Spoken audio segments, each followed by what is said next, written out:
Ce qu'il y a de frappant chez Guy Carlier, c'est que tout en lui parle. Son corps d'abord, exutoire passé d'un mal-être profond. Sa peau ensuite, où est inscrit le nom de sa femme. Sa plume, dont la dernière production vient de sortir. Et enfin son one-man show, autre forme dérivée de son appétit d'histoire. Voilà. Tout démarre de l'écriture. Ma grand-mère qui me gardait souvent, avait une cuisine, elle était andalouse, et elle avait une cuisine avec des carreaux, vous savez, qu'on lave comme ça par terre. Et alors, pour faire sécher les carreaux, elle mettait des journaux. Et moi, je passais mon temps allongé à lire, mais à lire François, je ne sais pas si vous imaginez. Guy Carlier fait partie d'une histoire dont il n'était pas le héros. Il est le fruit d'un amour contrarié.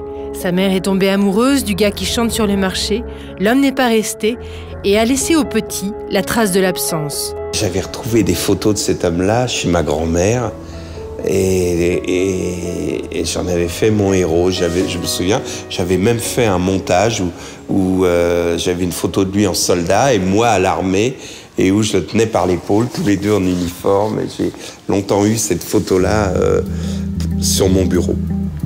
La mère de Guy se mariera finalement avec son chef de service. Guy a 6 ans, son nouveau beau-père va vite lui faire comprendre qu'il est de trop.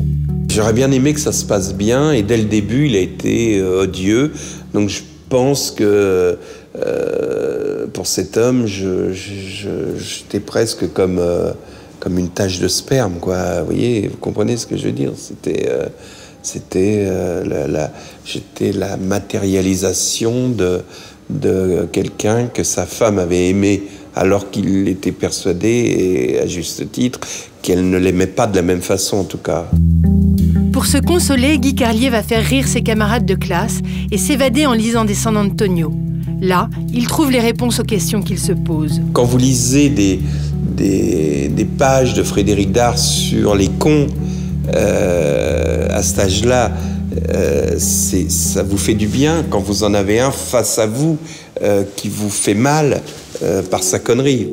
Si Guy Carlier s'imagine chanteur ou écrivain, il suit pourtant les conseils rassurants de sa famille qui lui suggère la comptabilité. La première fois où je suis arrivé dans une entreprise, c'était pendant un stage, et on m'a mis à un bureau avec des comptes de banque à pointer, je me souviens, des rapprochements bancaires. Et j'ai regardé la pendule, il était 9h, et j'ai regardé toutes les minutes, quoi. Pour échapper à la routine, il gravit rapidement les échelons et finit directeur financier d'une entreprise de décoration appartenant au milliardaire Adnan Khashoggi. De Marbella à Santa Barbara, Carlier voyage et côtoie la jet-set. Là, je commence à être très mal parce que je me dis, ces gens qui représentent une certaine forme d'élite, sont totalement inintéressants. Enfin, je veux dire, qu'on allait chez ces gens-là, on marchait sur des billets, on avait l'impression de marcher sur des billets de $100, enfin voilà. Et ils se préoccupent de leur couple d'employés philippins, enfin de leurs petites affaires, de leurs trucs. Ils se reçoivent, c'est superficiel. S'il se morfond dans son travail, sa vie privée n'est pas non plus très heureuse. Guy Carlier s'ennuie.